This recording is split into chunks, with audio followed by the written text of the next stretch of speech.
Hello everyone, welcome to the Lookup Diaries. We had started with Shantanu's life in the previous volume, so today we will be continuing further with Shantanu's life history. So we will start with the birth history of Ganga's 8 sons. When Shantanu questioned Ganga when she was about to drown the 8th son, so Ganga started telling the story about the 8 sons.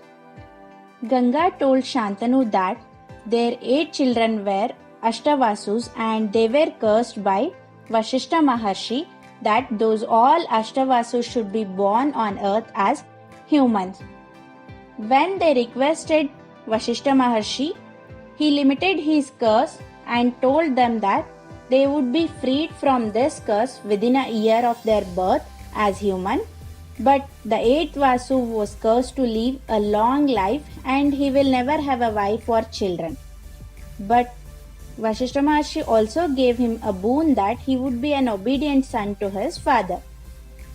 After this, Ashtavasus requested Ganga that they should be born as her sons.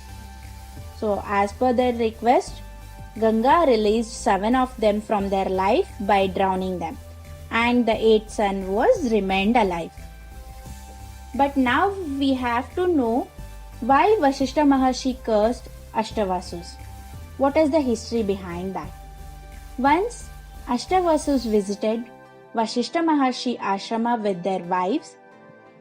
One of the wives wished for Vashishta's wish-bearing cow Kamadhenu and asked her husband to steal it from Vashishta. He stole the cow with the help of other Vasus.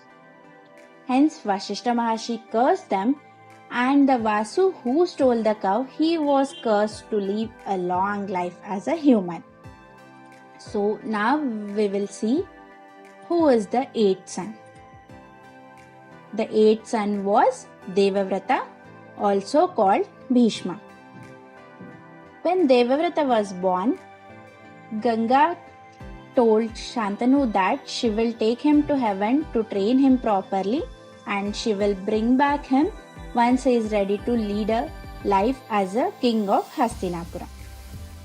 So she disappeared with the child and Devavrata was trained by Parashurama and Indradeva, many other sages.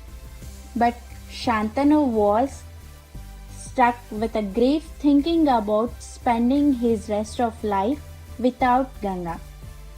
After many years, Ganga returned with her son as promised and Shantanu reunited with his son.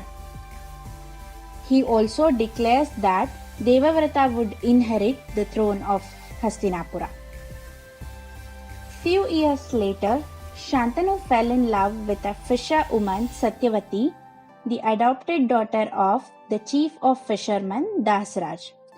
Shantanu approached Satyavati's father for marriage. He puts a condition that her children will become the king of Hastinapura. Shantanu could not agree to Satyavati's father's condition because he already promised the throne to Bhishma.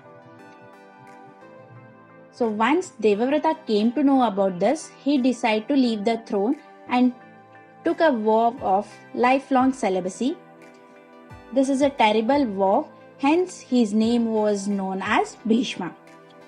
This made Shantanu to worry about it and he granted him the boon of Ichamrityu.